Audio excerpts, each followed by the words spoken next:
నమస్కారం. టీవీ7 న్యూస్ కి స్వాగతం. ముందుగా ముఖ్యాంశాలు.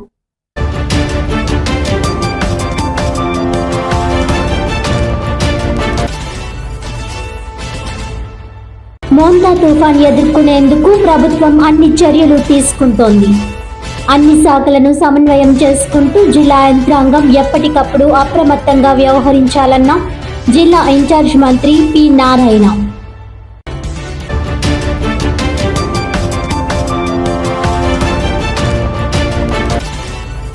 కార్తీక మాసం తొలి సోమవారం సందర్భంగా భక్తులతో కిటకిటలాడిన దేవాలయాలు.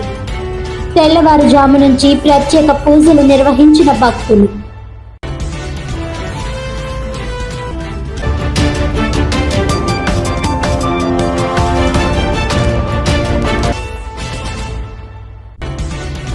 AP state government retired employees association ఉమ్మడి తూర్పుగోదావరి జిల్లా బ్రాంచ్ 50వ వార్షికోత్సవం. ప్రముఖుల సమక్షంలో ప్రత్యేక సంచిక సావనీరు ఆవిష్కరణ.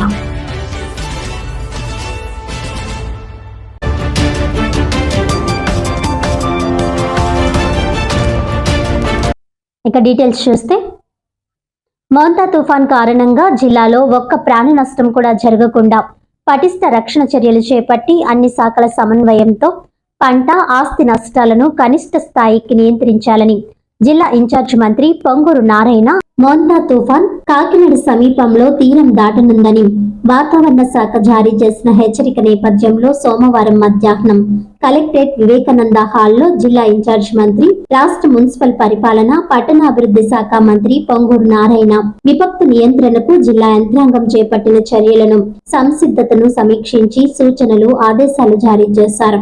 సమీక్షలో జిల్లా కలెక్టర్ షాన్మోహన్ సగిలి, జిల్లా పోలీస్ సూపరింటెండెంట్ జి బిందు మాధవ్ మోంతా తుఫాన్ సమర్థవంతంగా ఎదుర్కొనేందుకు చేపట్టిన కార్యాచరణను మంత్రికి వివరించారు. అలాగే మోంతా తుఫాన్ ఉధృతి 1996లో వచ్చిన తుఫాన్ స్థాయిలో ఉండే అవకాశం ఉన్నందున నాటి అనుభవాలను దృష్టిలో ఉంచుకొని ప్రజలు ప్రాణ ఆస్తి రక్షణకు అవసరమైన చర్యలు చేపట్టాలని ప్రజా ప్రతినిధులు కోరారు.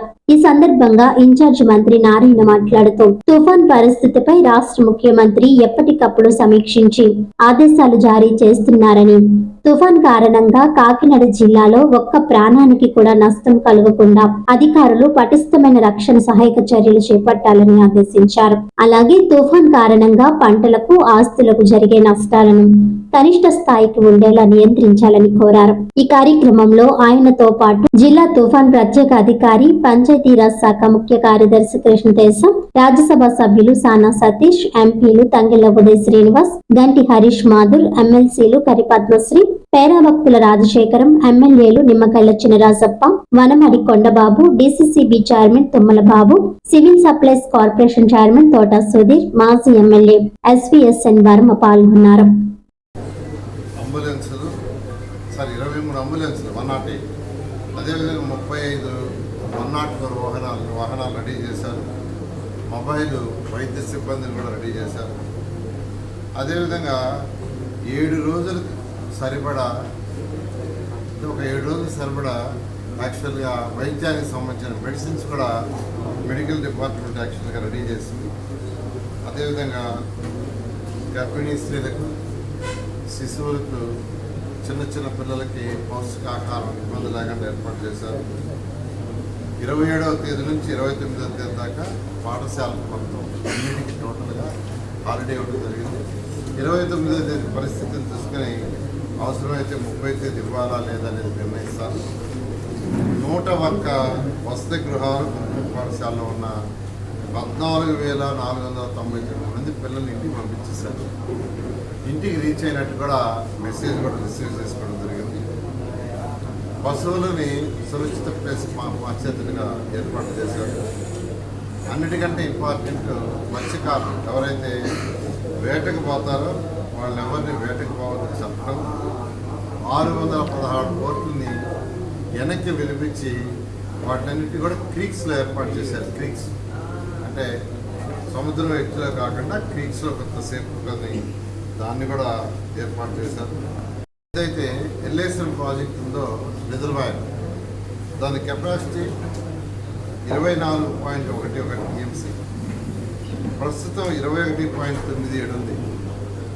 అంటే రెయిన్ ఎక్కువ వచ్చి వాటర్ ఫ్లో ఎక్కువ వస్తే తర్వాత ఇబ్బంది అనేది దృష్టిలో పెట్టుకుని 21.5కి దాన్ని లిమిట్ చేసి మెయింటైన్ చేస్తాం.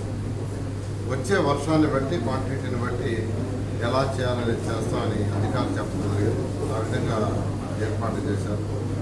ప్రతి 2-3 గంటలకి ఎంత వర్షం పడుతుంది, జలాశయాల్లో ఎంత నీరుంది, ఎప్పటికప్పుడు ఇరిగేషన్ డిపార్ట్మెంట్ వాళ్ళు ఐడెంటిఫై చేసి కమ్యూనికేషన్ ఇస్తారు.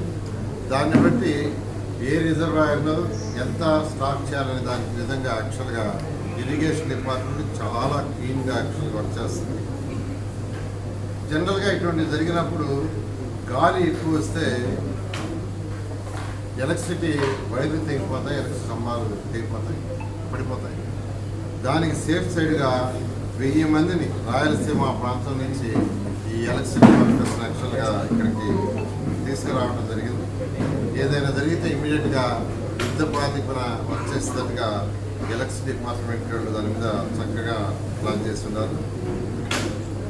అన్నిటికంటే ఇంపార్టెంట్ నిత్యావసర వస్తువులు, పాలు, కూరగాయలు, పండ్లు అందుబాటులో ఉంచమని ముఖ్యమంత్రి గారు ఆదేశిస్తే దానికి కూడా ఏర్పాట్లు చేశారు. ఫుడ్ ప్యాకెట్స్ కూడా రెడీ చేసుకుంటున్నారు.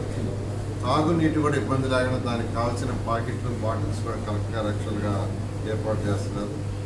శాండ్ బ్యాగ్స్ అన్నిటికంటే ఇంపార్టెంట్, శాండ్ బ్యాగ్స్ని రెడీగా చేశారు. ఎక్కడైనా గండు పడితే ఇమీడియట్గా సెర్చ్ చేయడానికి. అదేవిధంగా 268 రిహాబిలిటేషన్ సెంటర్స్ చాలా చక్కగా ఏర్పాటు చేశారు.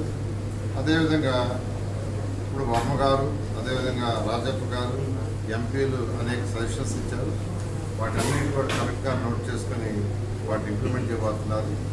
2189 హౌసెస్ని, అంటే వీక్గా ఉండే హౌస్, కచ్చా ఏరియాస్లో ఉండేవి ప్యాచ్డ్ హౌసెస్, గోడలు వీక్గా ఉండి ఐడెంటిఫై చేసి వాళ్ళందరినీ షిఫ్ట్